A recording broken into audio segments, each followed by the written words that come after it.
네, 이 뉴진스 엄마 민희진 대표의 이 화해 손짓에도 하이브 방시혁 의장은 묵묵부답입니다. 이들의 불편한 동거가 이 엔터테인먼트 업계 최대 리스크라는 이야기도 나오는데요. 이 중국의 한한령 해제 등 호재와 이 악재가 엇갈리는 상황. 오늘은 엔터테인먼트 업계 상황을 진단해 볼까 합니다. 이현지 유진투자증권 선임연구원 나오셨습니다. 네, 연구원님 어서 오세요. 네, 사실 유전 발굴 전까지는 이 뉴스가 핫 이슈였어요. 이 민희진 대표의 2차 기자회견. 태세 전환에도 불구하고 방시혁 의장은 여전히 민 대표를 해임하겠다는 입장을 고수하고 있는 걸로 알려졌는데 그럼 앞으로 어떻게 되나요? 그냥 장기전으로 가는 겁니까? 우선은 일시적으로는 리스크는 해소됐다라고 좀 볼 수 있겠고요. 왜냐하면 먼저 이제 민 대표가 화해의 손길을 내밀었기 때문에 우선 투자자 입장에서는 급한 불은 껐다. 하지만 장기전으로 볼 수 있는 이유가 아무래도 어도어 측의 이사진이 민희진 대표 측의 측근들이었었는데 하이브 측에서 이제 3명의 새로 이사진을 구성하면서 아무래도 불편한 동거는 좀 장기전으로 이어지지 않을까 그렇게 보고 있습니다. 결국은 방시혁 의장이 민 대표를 해임할 가능성, 거기에 지금 무게를 두고 계신가요? 그게 대략 언제쯤인지 그런 시점도 좀 보고 계신가요? 사실 아무것도 확실한 건 없긴 합니다만 그래도 우선은 리스크는 해소가 됐지만 이제 방시혁 의장 입장에서는 해임을 하고 싶어하는 의지가 아직까지는 기사상으로도 확인되기 때문에 임시 주총을 소집한다든지 혹은 이 어도어의 민희진 대표가 이제 해임이 될 가능성도 그래도 생각은 해봐야 하지 않을까 그렇게 보고 있습니다. 네, 두 사람이 갈라지든 합치든 간에 팬들의 걱정은 과연 이 어도어의 핵심인 그 뉴진스. 이 뉴진스를 어디서 어떻게 키울 것이냐. 자, 이 뉴진스의 당장 하반기 활동은 가능할까라는 궁금증이거든요. 어떻게 보세요? 맞습니다. 그래서 이번에 2차 기자회견에서도 이제 민희진 대표가 언급했다시피 하반기에 이제 가장 가까운 일정은 6월에 도쿄돔에서의 팬미팅이겠고요.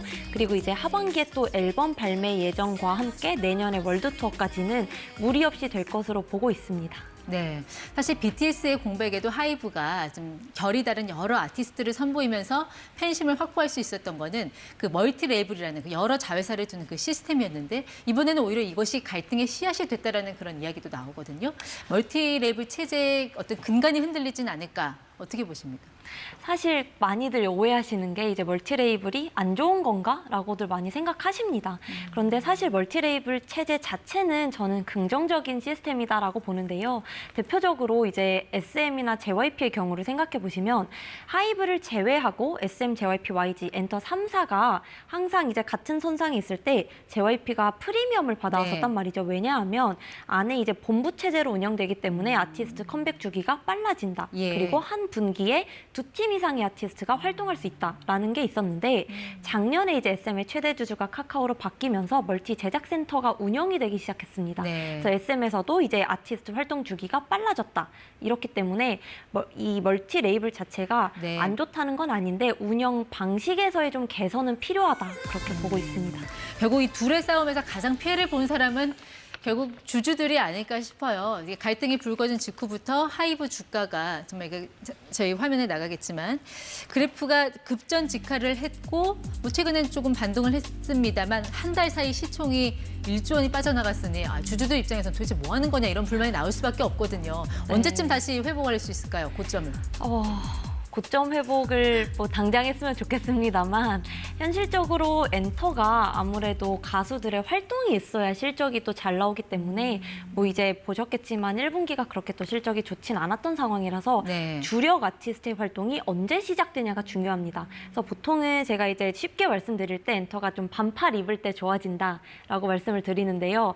활동이 많이 몰리는 시기가 2분기부터 시작이거든요. 그래서 2분기 지금 이제 6월부터 이런저런 이벤트들이 붙으면 하이브 주가도 좀 반등을 할 수 있지 않을까 기대를 해봅니다. 네, 자 2분기부터면 당장 우리 아티스트들 일본에서 활동이 많이 계획이 돼 있다는데 구체적으로 누가 어디서 좀 활동할 계획인가요?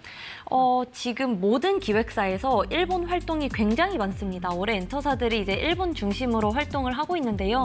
당장 6월에 이제 뉴진스가 도쿄돔에서 팬미팅을 또 개최하고요.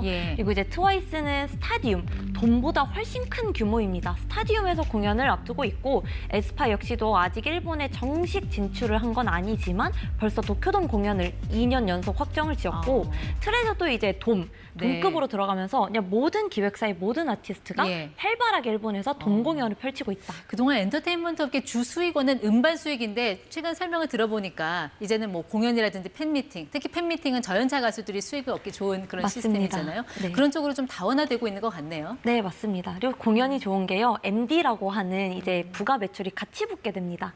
그래서 여전히 음반이 중요한 건 맞지만 올해는 특히 2분기부터는 공연 중심에서의 성과가 좀 많이 나올 것이다. 그렇게 보고 있습니다. 물론 해외 공연이 훨씬 국내보다 모객 수가 많아서 자꾸 이제 아시아나 북미 대륙으로 갈 텐데 정말 이 시장을 장악하려면 일본 같은 아시아보다는 북미, 유럽을 공략해야 될 텐데 올 하반기에 이쪽에서도 좀 성과를 낼 수 있을까요? 맞습니다. 결국은 북미로 가야 되는 건 맞는데요. 당장의 실적은 일본에서가 좀 더 클 것 같고요. 그렇다고 해서 북미에서 못한다는 건 아닙니다. 지금 작년만 하더라도 뉴진스 스트레이키즈가 빌보드 뮤직 어워드에서 수상을 할 정도로 K-팝 아티스트들이 미국에서 인지도가 굉장히 높습니다. 활동이 올해가 일본이 집중됐을 뿐이지 북미 시장을 공략을 안 하는 건 아니고요. 올해 하반기부터 이제 미국 중심으로도 좀 활동이 많이 쏟아지지 않을까 그렇게 전망합니다. 네, 여기까지 듣겠습니다. 이현지 연구원과 함께했습니다. 고맙습니다.